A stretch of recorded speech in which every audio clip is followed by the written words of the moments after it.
আমার কত সময় লাগে, ট্রেনে যেতে কত, ট্রেনে যেতে আমার সময় বেশি লাগে, সঙ্গত কারণেই আমি বাসের দিকে ঝুঁকবো।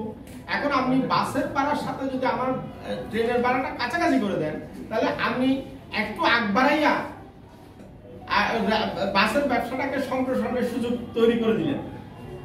এইটা আমি মনে করি রেল কর্তৃপক্ষের চরম দূরদর্শিতা। আর রেল কর্তৃপক্ষের যারা দায়িত্বরত আছেন তারা বড় বড় প্রকল্প নিয়ে ব্যস্ত, তারা যাত্রী সেবার মনোযোগী নয়, তারা ব্যবসা সম্প্রসারণে মনোযোগী নয়। কারণ যাত্রী পরিবহন বাড়লে তাদের তো বেতন ভাতা আর কমবে না।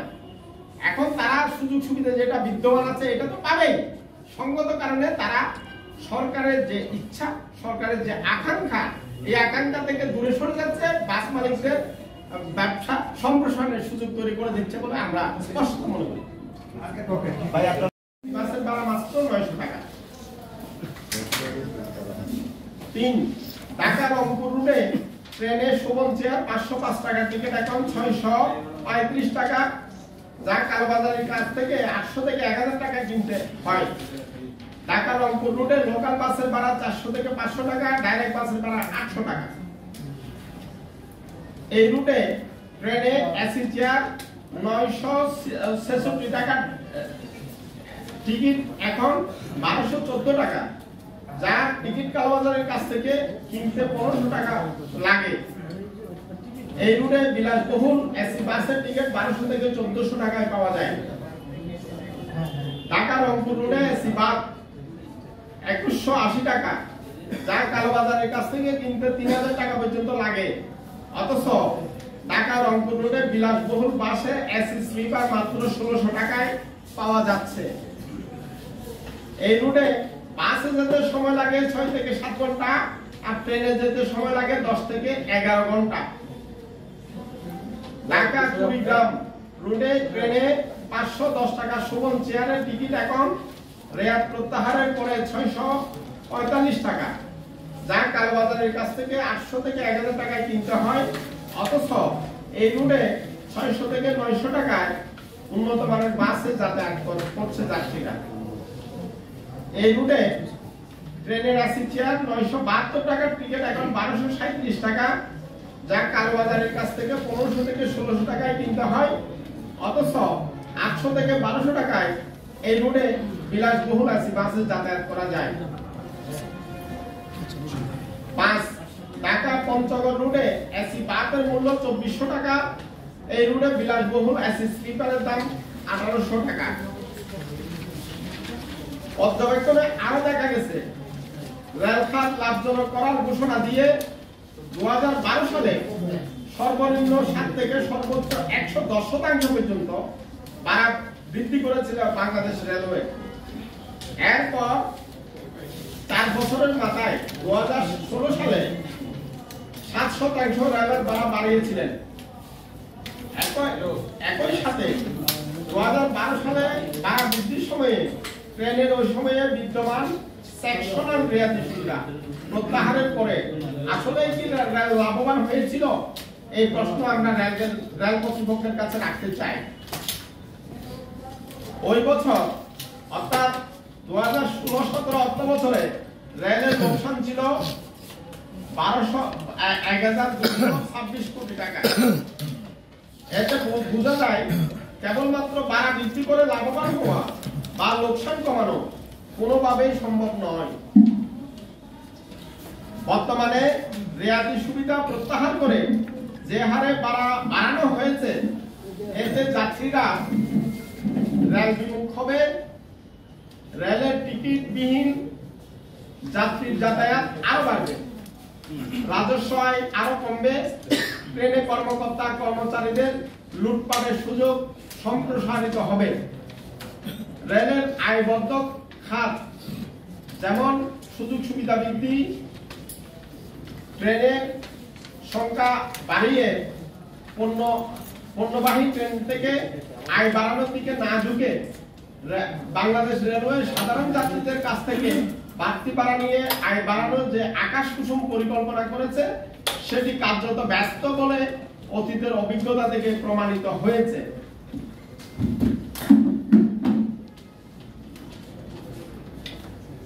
প্রিয় বন্ধুরা,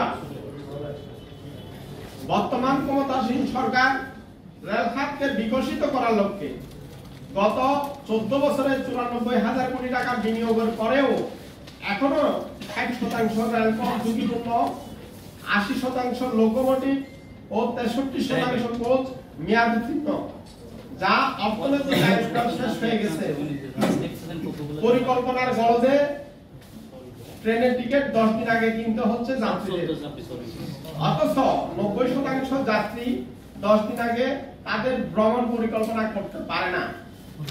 অন্যদিকে বাসের টিকিট তাৎক্ষণিক পাওয়া যায়, ট্রেনের টিকিট যাত্রীরা সহজে কাটতে পারে না, ফলে কখনো কখনো কালোবাজারি অথবা রেল স্টেশনের আশেপাশে কম্পিউটারের দোকান থেকেও টিকিট কিনতে হয়, বাধ্য হয়।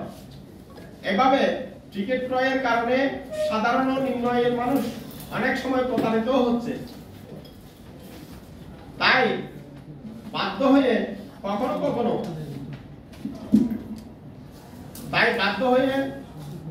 কখনো রেলের কর্তাদের ম্যানেজ করে বিনা টিকিটে ভ্রমণে বাধ্য হচ্ছে যাত্রীরা। ট্রেন লাইনচ্যুতির ঘটনা ঘটলে মাঝে মাঝে যাত্রীরা অবর্ণনীয় দুর্ভোগে পড়ে। এমন পরিস্থিতিতে রেল লাইনের আশেপাশের দোকান থাকে না বলেই অনেকে অবদাহারে কষ্ট ভোগ করতে হয়। লাইনচ্যুতি ও শিডিউল বিপর্যয়ের কারণে অনেক যাত্রীর পরীক্ষা, চাকরি, বিদেশ ফেরার ফ্লাইট, আদালতে হাজিরার মতো গুরুত্বপূর্ণ কাজে যোগ দিতে না পেরে অনেক যাত্রী আর্থিকভাবে ক্ষতিগ্রস্ত হয়। আমাদের পার্শ্ববর্তী দেশ ভারতে সাধারণ মানুষকে রেলমুখী করে নামমাত্র মূল্যে টিকিট বিক্রি করে রেলকে লাভজনক প্রতিষ্ঠানে পরিণত করেছে। ভারতের শিয়ালদহ রেল স্টেশন থেকে আজমির জংশন 1642 কিলোমিটার দূরত্বে একটি প্রথম শ্রেণীর বাস সিটের ভাড়া মাত্র 690 রুপি। সেখানে ঢাকা থেকে চট্টগ্রাম 346 কিলোমিটার, এটা রেলওয়ের হিসাবে, আমাদের হিসাবে 300 কিলোমিটারের কম। একটি নন এসি বাস সিটের ভাড়া 810 টাকা। শিয়ালদহ রেল স্টেশন থেকে বনগাঁও 77 কিলোমিটার দূরত্বে লোকাল ট্রেনে ভাড়া মাত্র 20 রুপি। আর বাংলাদেশে একটি টিকিট কাটতে বেসরকারি প্রতিষ্ঠান সহজ.com কে কখনো কোনো টিকিটে 10 টাকা, কোনো টিকিটে 20 টাকা কমিশন দিতে হয়। সহজ.com বিভিন্ন অনলাইন ভিত্তিক প্রতিষ্ঠানগুলো বিভিন্ন খাতে পণ্য ক্রয় ও ব্যবসায়িক কৌশলের কারণে গ্রাহকদের নানামুখী ছাড় দিলেও রেলের ক্ষেত্রে তা উল্টো আচরণ করছে। অর্থাৎ রেল প্রশাসনের মতোই বেসরকারি প্রতিষ্ঠানের যাত্রীদের সুযোগ নিয়ে শুধু বেহিসাবি মুনাফা করে যাচ্ছে।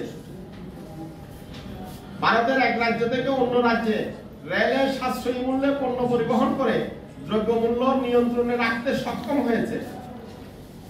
ভারতের পণ্যবাহী ট্রেনে 50 থেকে 75টি পর্যন্ত বগি ব্যবহার করে তারা পণ্য পরিবহনের খরচ কমিয়ে আনে।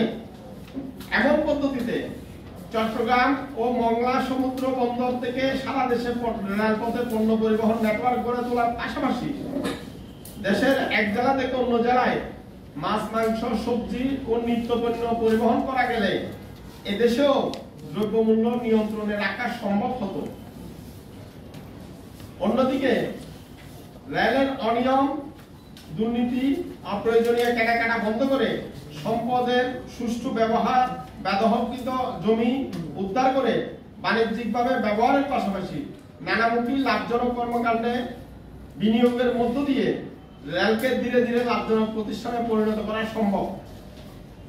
এই জন্য রেল মন্ত্রণালয় ও বাংলাদেশ রেলওয়েতে সব নিবেদিত প্রাণ, চৌকস, ব্যাপক দেশি বিদেশি কারিগরি জ্ঞান সমৃদ্ধ একজাক দেশপ্রেমিক কর্মকর্তা প্রয়োজন।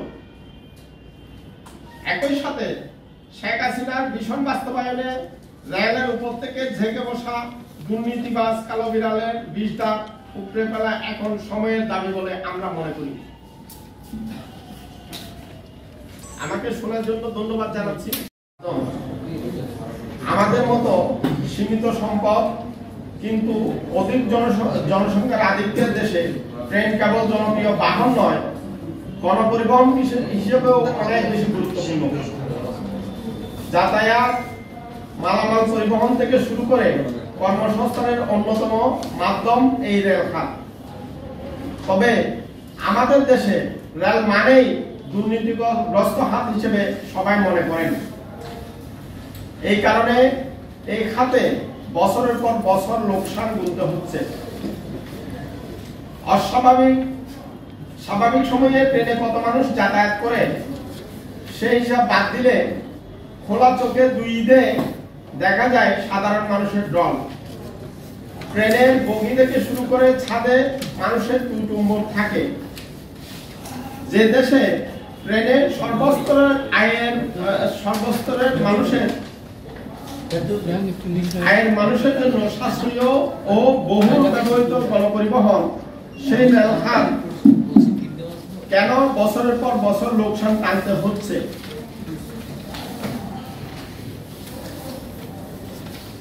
আর্থিক চাপে হিমশিম খেতে হচ্ছে। এই প্রশ্নের উত্তর খুব একটা জটিল নয়। আপনি কোন দোকানে 100 টাকা পুঁজি দিলে মাস শেষে 1000 টাকার ব্যবসা করতে হবে। 1000 টাকা পুঁজি দিলে লাখ টাকার ব্যবসা করতে হবে। লাখ কোটি টাকা পুঁজি দিলে 1000 কোটি টাকা ব্যবসা করতে হবে।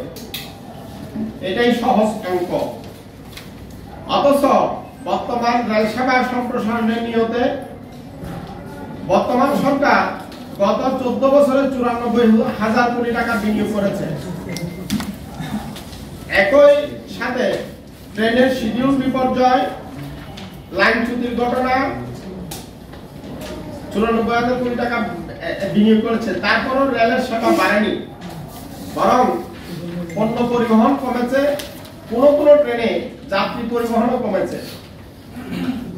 একই সাথে ট্রেনের শিডিউল বিপর্যয়, লাইনচ্যুতির ঘটনা, ট্রেন দুর্ঘটনা বেড়েছে। একই সাথে পাল্লা দিয়ে যাত্রীদের হয়রানিও বেড়েছে। অন্যদিকে ট্রেনের গতি কমেছে, বগি কমেছে, যাত্রী সাধারণের সেবার মান কমেছে, টিকিট কাটতে যাত্রী সাধারণের ভোগান্তি ব্যাপকভাবে বেড়েছে। স্বাধীনতার পর থেকে যাত্রীর সংখ্যা ব্যাপকভাবে বাড়লেও চাহিদার তুলনায় যোগান দিতে না পেরে ব্যাপক যাত্রী চাহিদার বাণিজ্য রেল লুফে নিতে পারছে না। ফলে অল্প যাত্রী বহন করে বেশি মুনাফা লুটে নেওয়ার পথে হাঁটছে রেল।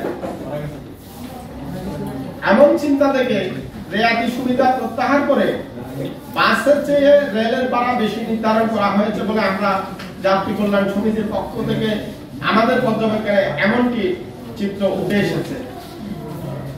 এহেন ভাড়া বৃদ্ধির ফলে রেলের প্রকৃত যাত্রী সংখ্যা আরো কমবে, টিকিট বিহীন যাত্রীর সংখ্যা আরো বেশি বাড়বে।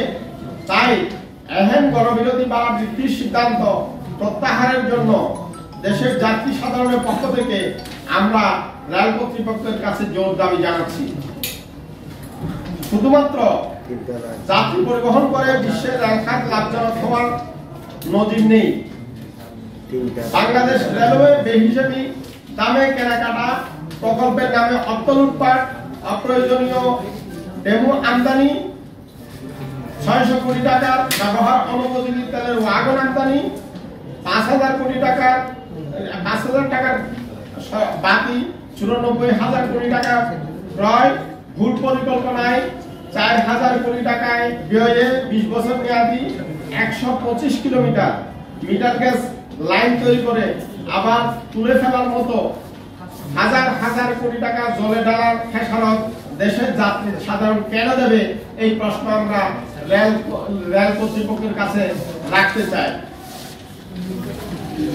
প্রিয় সাংবাদিক বন্ধুগণ, সড়ক দুর্ঘটনায় প্রাণহানি, যানজট, জনজটে নাখাল দেশবাসীকে যাতায়াতের ভোগান্তি থেকে মুক্তি দিতে, নিরাপদ ও সাশ্রয়ী নির্বিঘ্ন যাতায়াত নিশ্চিত করতে মাননীয় প্রধানমন্ত্রী জননেত্রী